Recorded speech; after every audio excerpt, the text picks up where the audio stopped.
So today is Friday, right? Wednesday. So okay. So Wednesday night, the 27th of January, probably about 3 p.m. in the afternoon. I met a homeless guy walking down Western Boulevard, white male.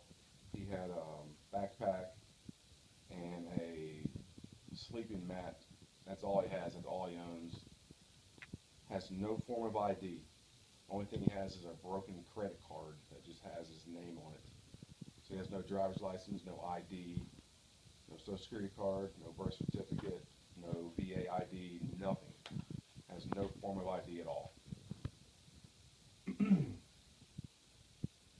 we pick him up, and I take him to Family Endeavors first because he's a veteran of National Guard, Reserves, and Navy Reserves. Go to Family Endeavors, the only agency in town, uh, two agencies in town, Family Endeavors in Eastern Carolina, both provide supportive services for rapid rehousing to veterans. And he was DQ'd from both of their programs because he's only um, served in the reserves. He had no active duty time, no call to duty, no overseas deployments. So he's DQ'd from both those services.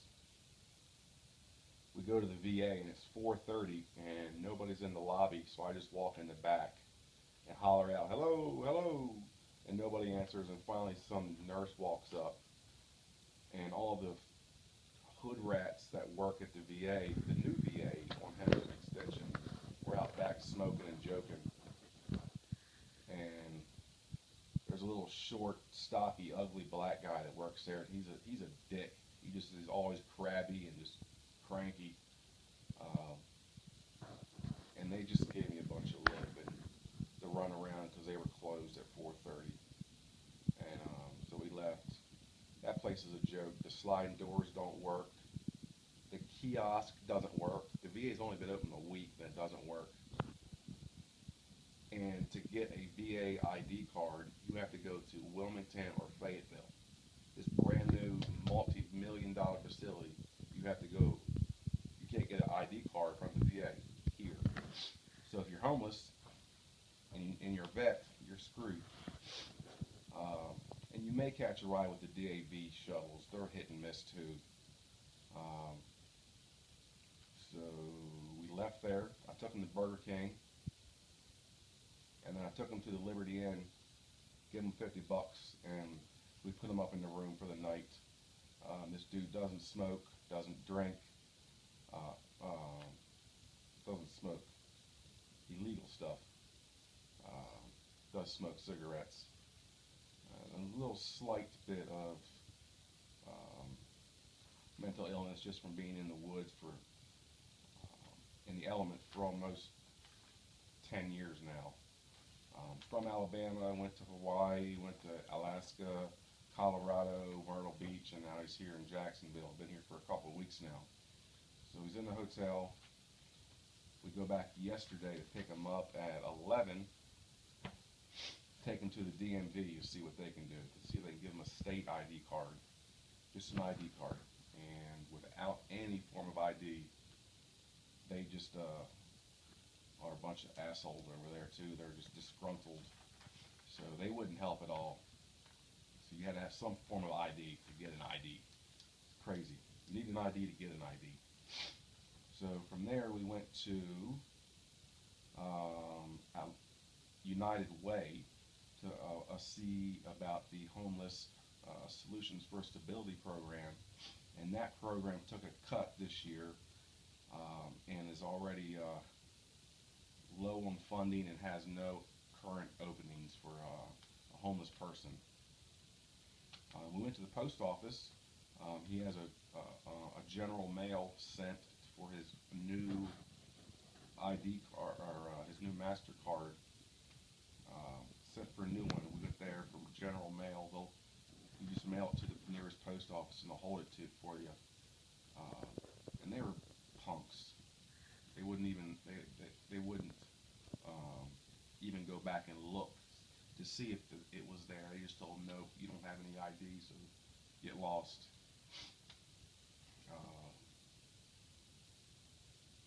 has no social security card. The nearest place to get a social security card is in New Bern or Wilmington. Um, so he can't get up there unless he walks, and that's a 45-minute hump from here. So he has no social security card. We need to go there, or you can do it online and pay the fees and just wait for delivery. He was in the ER for about a week ago. He's got some really bad infections on his neck, some skin and nastiness. Uh,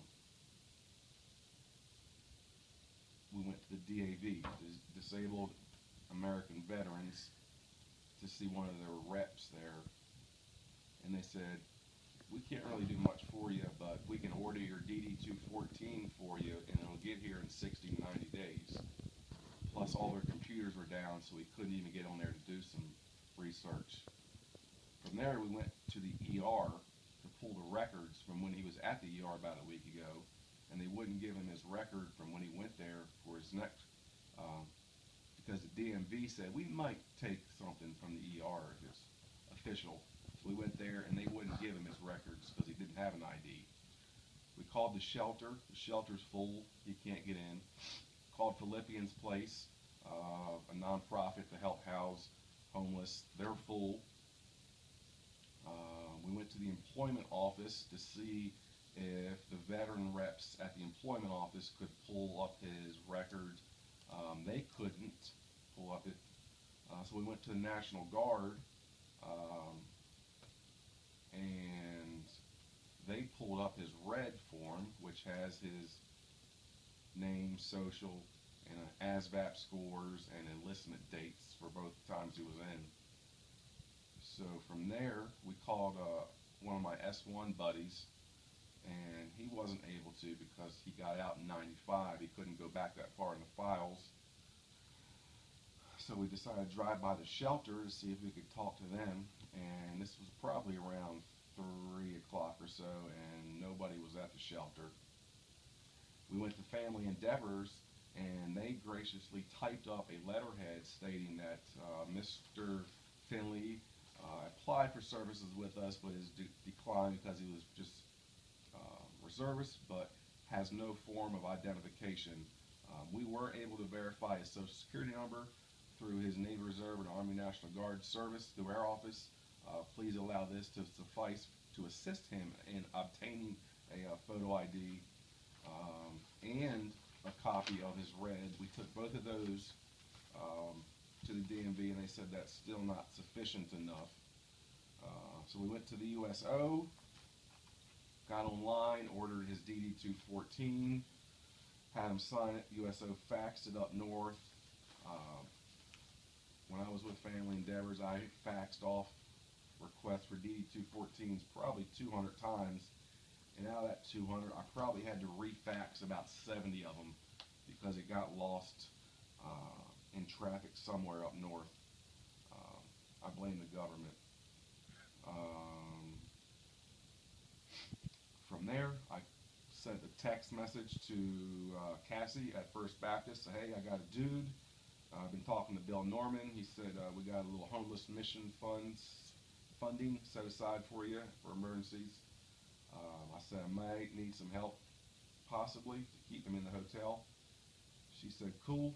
I said, let's get 7 days at the Liberty Inn there for $250. And they gave me the check. We stopped by the church. You know, he was very gracious. They invited him to church. He said he would come.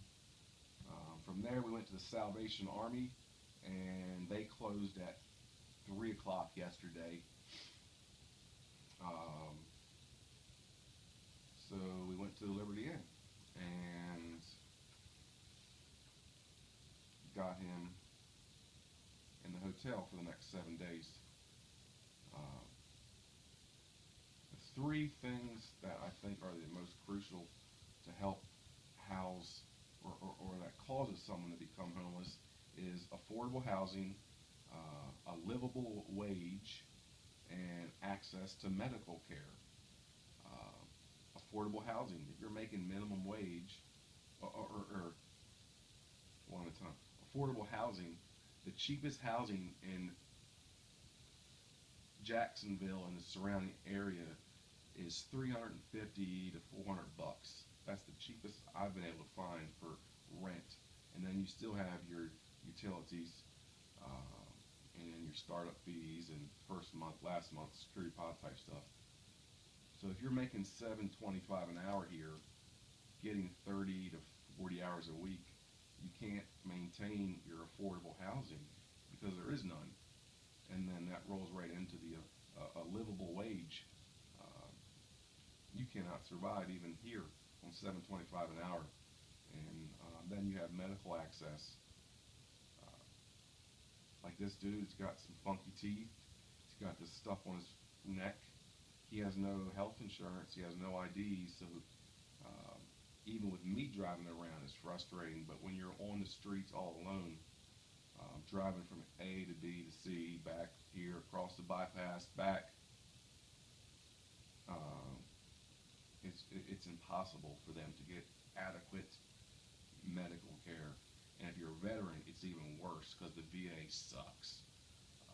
They should just fire like half of those clowns up there. Because if you get an appointment, you show up and they're all dicks at the front counters and just anal. And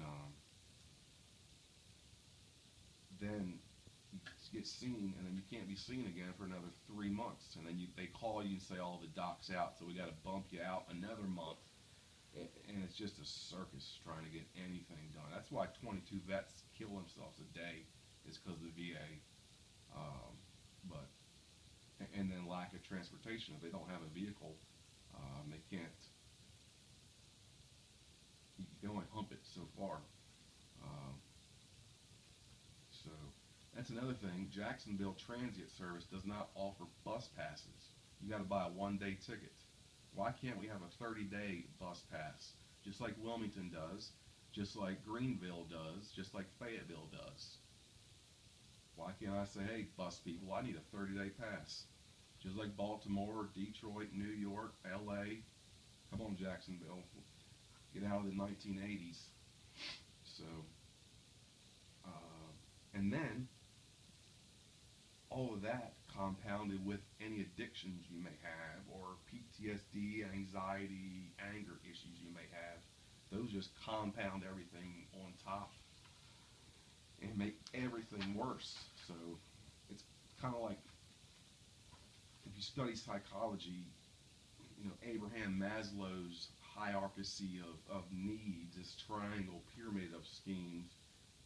Back in the 1940s, he created this philosophy of your lowest levels of needs are food, shelter, clothing, sex, just the basic needs. And if those basic needs aren't met, these other greater needs are just not happening. They you can't attain them. Somehow there's some type of brain shut-offs that your concerns of, like, the next level up would be like security and safety and laws and the police and the military, all these safety boundaries. So if you're homeless and you haven't showered in 3 months like homeboy hasn't, and all day long he's going like this because his skin is so dry and nasty, and he's bleeding back here, and he's picking these scabs off of his neck, and it's up under his dirty long black fingernails. It doesn't faze him. He's dirty and nasty, and he's used to it because it's twisted in his mind. So his safety and his abidance by laws, both of cleanliness and sanitation, and they're out the window now because his basic needs aren't met. If the security and the laws and all those are met, and he's feeling safe and secure, that's when relationships start happening. Gathering with folks, and intimacy and relationships and love. So he has no interest in women. He smells like a hog right now. So obviously he doesn't care about relationships with folks. if you have a good relationship with folks, that's when the self goals and the peak performances and the self motivation and the desires kind of kick in, and um, finally, at the peak of Maslow's hierarchy, it's these satisfaction and executiveness and just creativity and problem solving and leadership.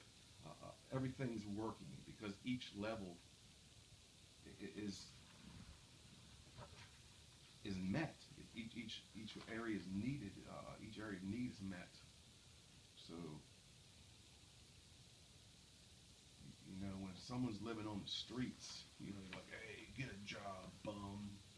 Um, they want jobs. Trust me, they all want to work. Nobody wants to stand out in traffic and hold a sign.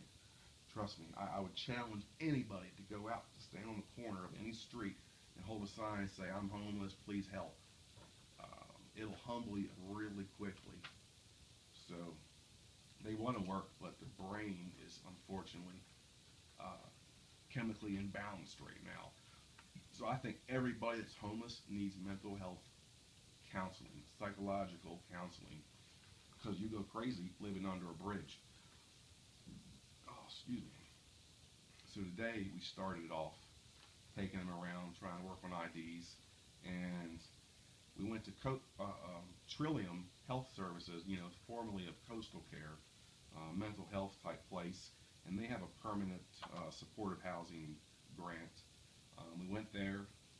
They have no funding. They have no availabilities to place anybody. So there we went to the Salvation Army to see what they could get. Can we get a voucher to go to the thrift shop and get some new fresh clothing, or a voucher to get some household goods. My legs are going to sleep. I got to sit up. So all they gave us was a bag of food and said, we can't help you because you have no ID. All we can do is give you food. I think they only did that because they knew me, and they gave us some food.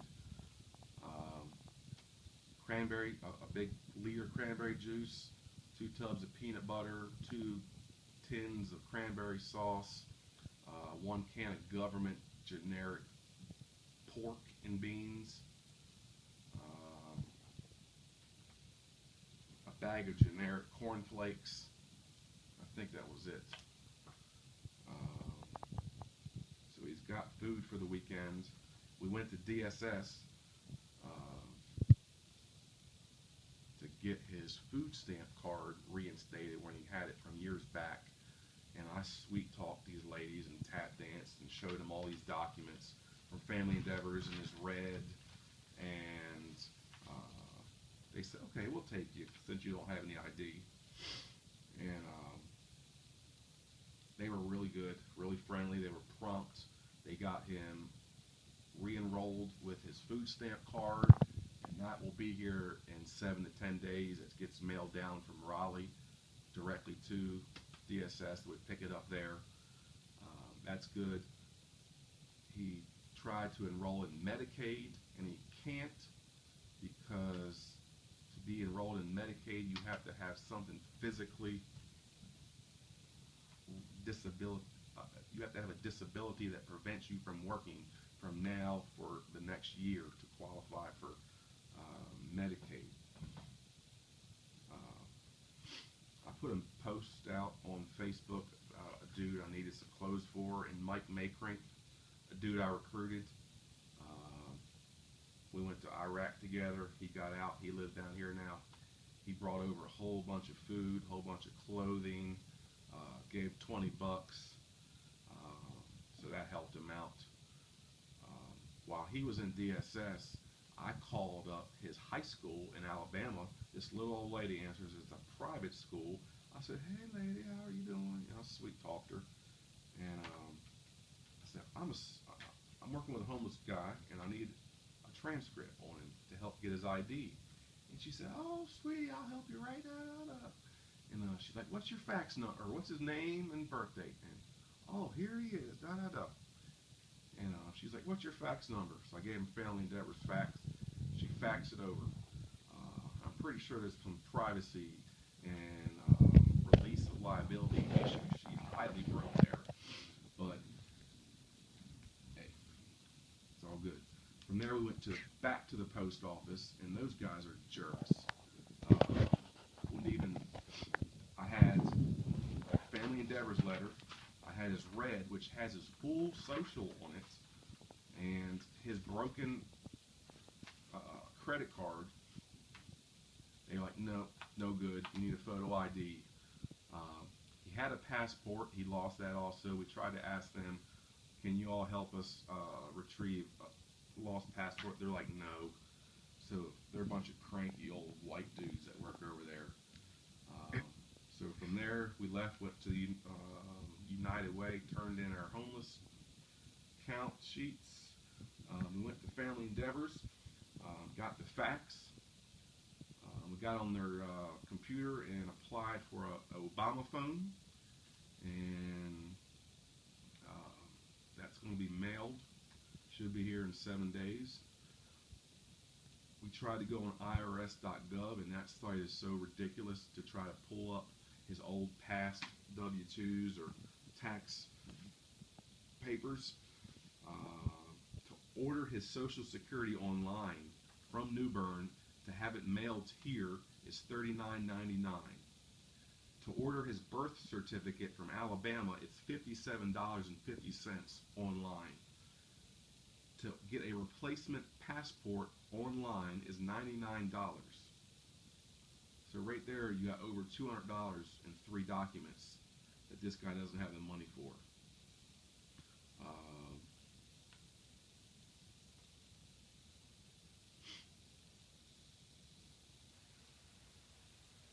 His last W-2 was in 2006, 2007. Called Kathy Horn at the VA. She's the homeless HUD-VASH Section 8 rep for the area. She says there's nothing that VA homeless outreach folks can do because he is a reservist and did no active duty time. Texas can wait. So after we left the VA, we went to Hooters and got hot wings and sweet teas. And he was pleasantly enthusiastic during that meal. He drank 5 cups of sweet tea and got 1 to go. And he's just a skinny little rail. After that, we went over to the employment office to see the vet rep.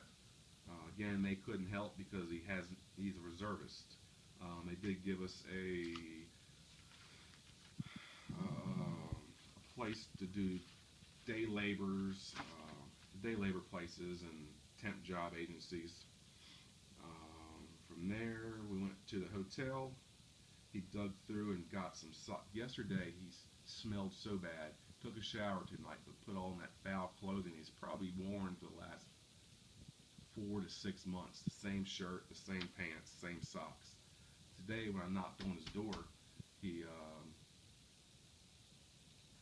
left the socks laying over the air conditioner and wore just bare feet and his tennis shoes today. So that's the type of stuff that we have to work on. Hey, you need to change your socks out each day. You know, you need to brush your teeth each day.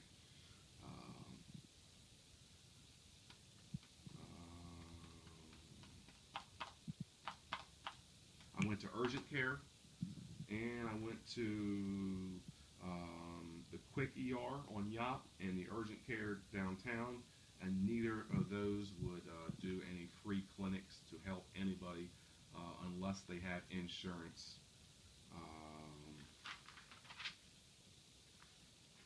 That's about it.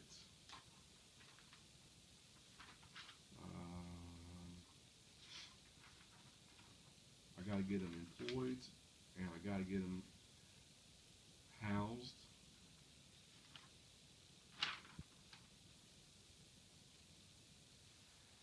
And you can see the struggle.